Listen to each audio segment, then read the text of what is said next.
Cables, cables, cables, cables, cables. How much does your guitar cable actually affect your tone? Are high-end cables just hype, or can they actually help you get a better guitar sound? I tell you, cables is a subject that I've generally avoided for quite some time. A very large part of why is because I feel like it's almost like going down a rabbit hole. Like there's so many factors that you can consider that affect your guitar tone, from the woods that your guitar is made out of, to the tubes in your amplifier, to your speakers, to your guitar strings, to your string gauge. So I think a lot of guitar players are just kind of like, okay, enough is enough. I'm just going to get a good quality cable, a decent cable, and that's going to suffice. And I'm not going to think about it anymore. At least that's the way I've approached it. So a little while back, I was doing some YouTube stuff with my good old friend Jennifer Batten. She's awesome. And she hooked me up with these folks from Cordial Cables, which is a company based in Germany. Now, Cordial's trip is kind of like that they use super high quality components, really high quality, oxygen-free, like 99.99% pure copper conductors. And that there's more copper content in their cables. More copper, they say, equals more signal transmission, less resistance, and you get a truer sound. So I know what you're thinking, high-end cables, here we go, right? But they sent me some to check out, and I gotta say, spoiler alert, I was impressed. This is their peak high copper 20-foot model right here. They use all Neutrik connectors, hand soldered, and at first glance, upon first trying it, I thought this is a really good sounding cable. It's a nice cable. This is another one they sent me. This is an Andrew Goucher's amazing bass player, played with Prince and Chaka Khan, all kinds of people. This is his signature cable. Now they asked me if I would make a comparison video where I compare their cables to other brands. And part of me was somewhat reluctant because I was like, how am I going to show this? Is anybody going to be able to hear the difference between cables in a YouTube video? Will I even hear a difference? All things kind of created equal, like cables of similar lengths. But I said I'd give it a go. I put together a group of cables here to try out and compare against these two Cordials, both these 20-foot length cables, the Peak Copper and the Andrew Goucher. I've got another one here. I'm not going to tell you what this is, but this is kind of a very commonly available cable brand that you can get just about anywhere. It's just kind of got standard ends on it, and it's a 20-foot length. Here's another one that I've got around. It's a good sounding cable. I've had this for years. You can probably tell by the connectors on it what it is. Starts with P, ends with W. And here's another one that I've got around here. We're going to call this the Monstrous cable. And I think this one's actually a little bit shorter. This looks more like 15 or 18 feet to me, but anyways, it's close in length. Last but not least, I've got a Belden cable here. This was a cable that was actually made by Dave Friedman. He uses it in his shop. He lent it to me. So it's Belden cable. It looks like it's Neutrik connectors. And he likes this Belden cable a lot, he says. It's been around since like the 70s, so this could be considered, sort of basic industry standard, I guess. Now, like I say, this was sort of a difficult video to get my head around. Like, how am I going to show this? But I went to the Cordial website, and they've done a ton of research on different cables and on measuring things like capacitance of cables of different lengths. And it's all laid out there for you to see. So I recommend that you go to their website and actually check out some of the tests they've done, read through some of the materials if you're interested in this kind of super geeky stuff. So I found this chart really interesting. You could see the capacitance measured there in the fourth column of a bunch of different Cordial cables, but also a bunch of different brands and at different lengths. But that's not the only stat on there. One of the most interesting to me is output voltage at a given resonant frequency. So that's in the last column. And if you kind of survey that, you can see that some of the Cordial 20-foot cables have equal to or maybe even higher than output voltage in the 20-foot variations of their cables than some of the other cables they tested at 10 feet or 12 feet. In layman's terms, that's just straight up less attenuation, more signal, more voltage making it through the cable to your pedal board or amplifier.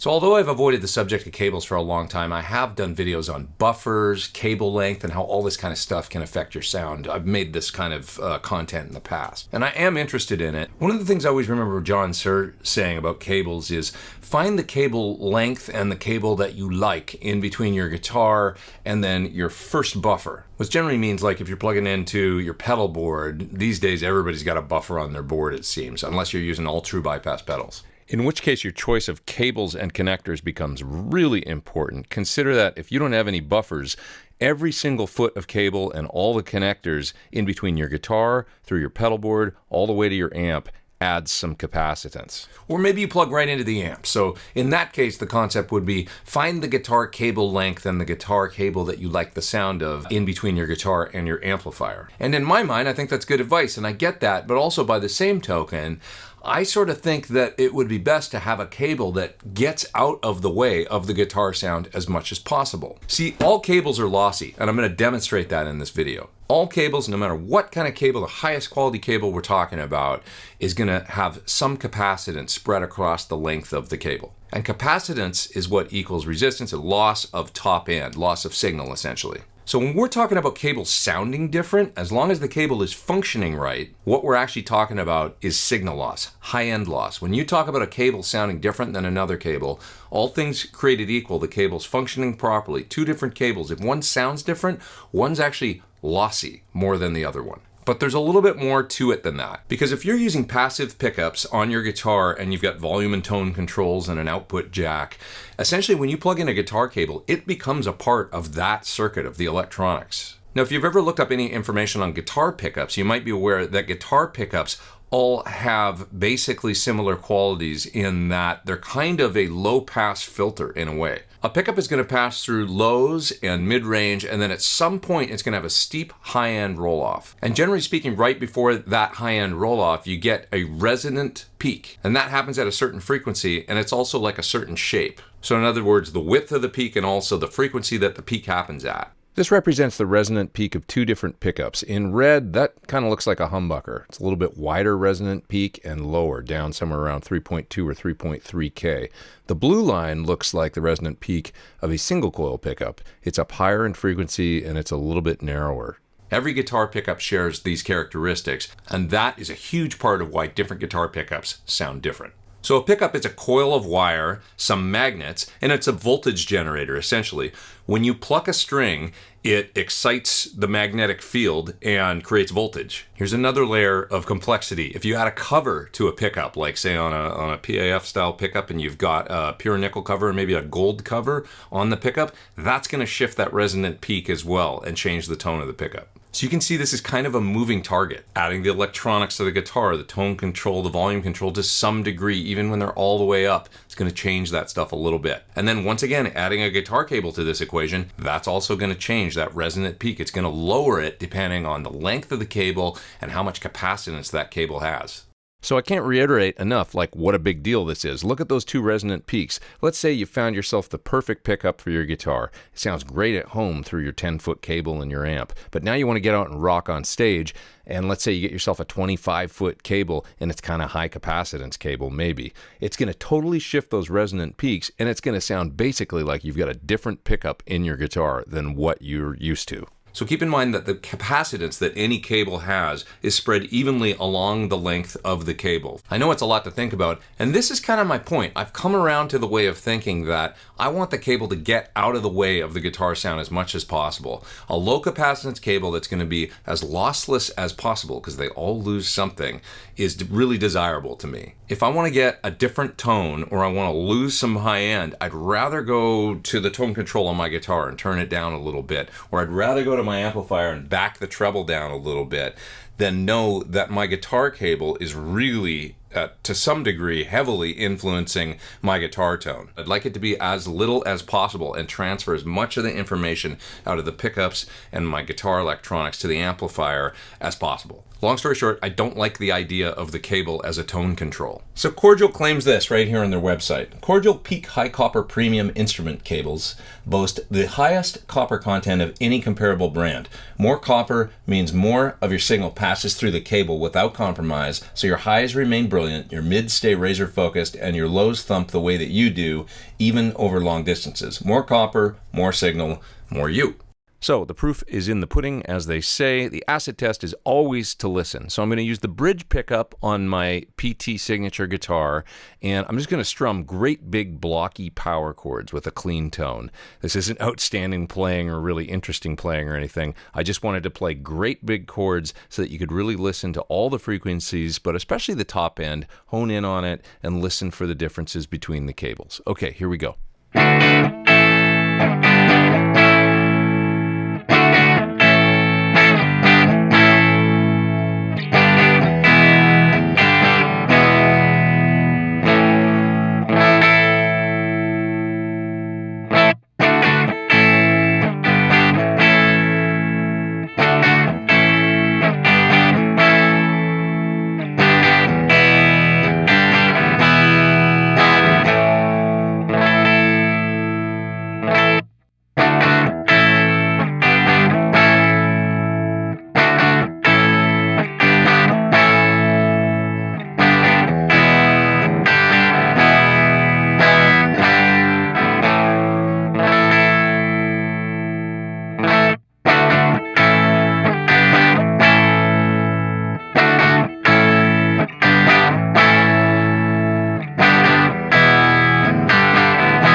cool test, I thought, might be to compare a very, very short Cordial cable to a longer Cordial cable, and then one of the 20-foot, kind of test cables, one of the other ones I've got here. So I've got about a 2-foot Cordial here plugged straight into my recording interface. And I'm just going to record what this sounds like on the neck pickup held across the 12th fret. So this is going straight in, DI, nothing else. I just want you to hear the DI signal of what the guitar signal sounds like with a 2-foot cable.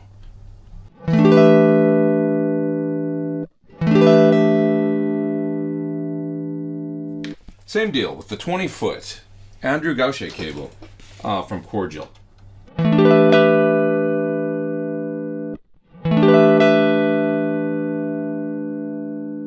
And now, I'm going to go to this monstrous cable right here.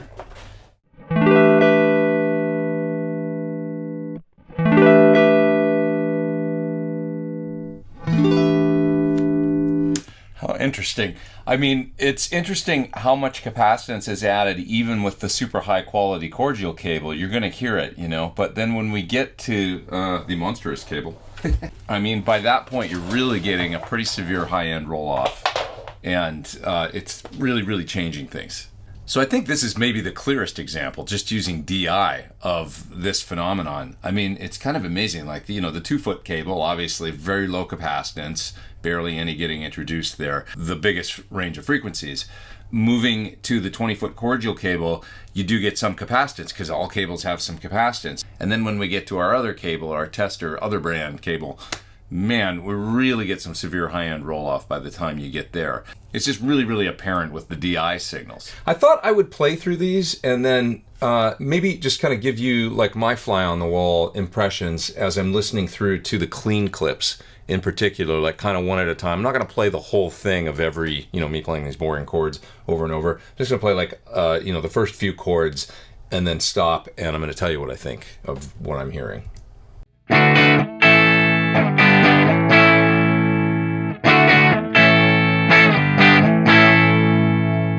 Okay, so this is the Andrew Gaucher cable. This really surprised me. I mean, it was like definitely the fullest frequency spectrum, and it definitely sounded like, compared to the other cables, when I started listening really closely and comparing, like it's just got more top-end detail. There's more overall everything there with this cable. I'm going to move on now to the peak copper.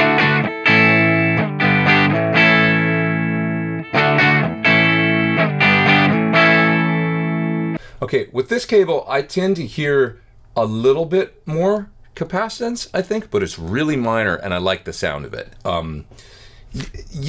Your mileage may vary. At some point, you might like a little bit more capacitance, depending on how you dial in your tone. But I think this cable sounds terrific no matter what. I mean, I think I can hear a difference between these two cables. I'm not 100% sure.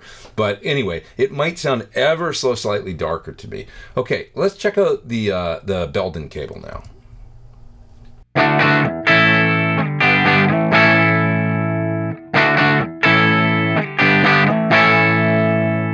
Here, I'm definitely hearing the capacitance of this Belden cable. I'm hearing the resonant peak shift a little bit lower, and it just sounds like I've rolled the tone control on the guitar from, maybe 10 down to 9 or something like that. It's definitely got a lower resonant peak, and it's changing the sound of the pickup of my guitar a little bit. I'm going to go to the monstrous cable.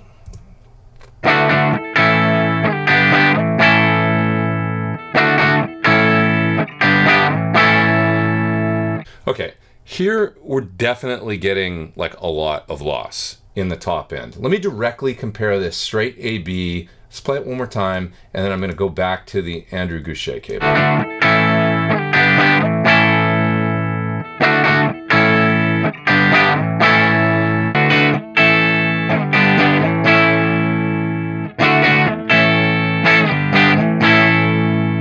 I mean, it's radically different. It's as different as maybe two different sounding pickups could be in a guitar. This is what I'm starting to realize, that resonant peak shifting so much is almost got like you've changed your pickup in your guitar. It can be that different. Okay, let's go on to the cable that starts with P and ends with W.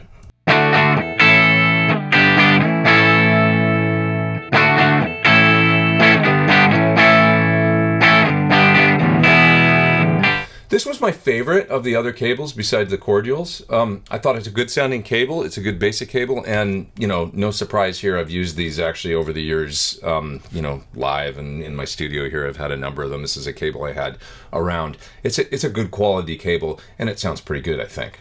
Let's go on to hear kind of the no-name budget brand.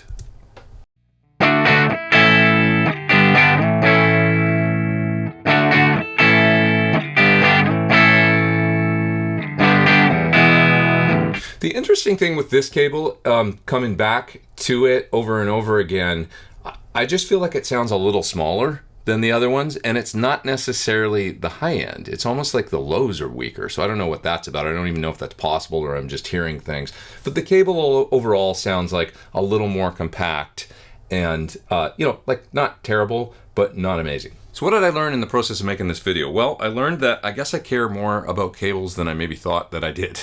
My old Bud Friedman, he always said, everything affects everything, and these definitely affect everything. Long story short, I'm really impressed with these cables. You know, like I said, making this video was something that I was on the fence about initially, and I wasn't, to be honest, sure that I wanted to tackle it, or if I would hear any difference, or if anybody would care. But it turns out I care, especially when I realized that the sound of one cable to another could almost be as big as maybe changing pickups in your guitar.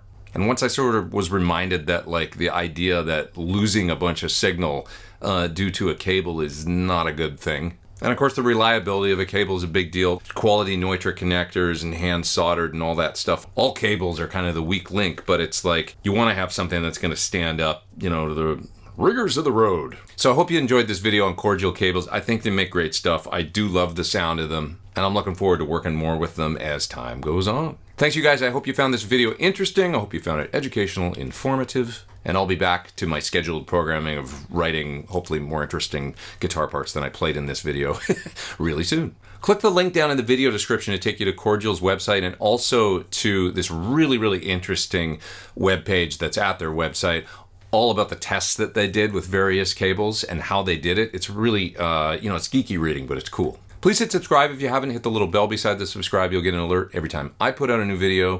Thanks, Cordial. Thanks, you guys out there. I am Pete Thorn. Take care.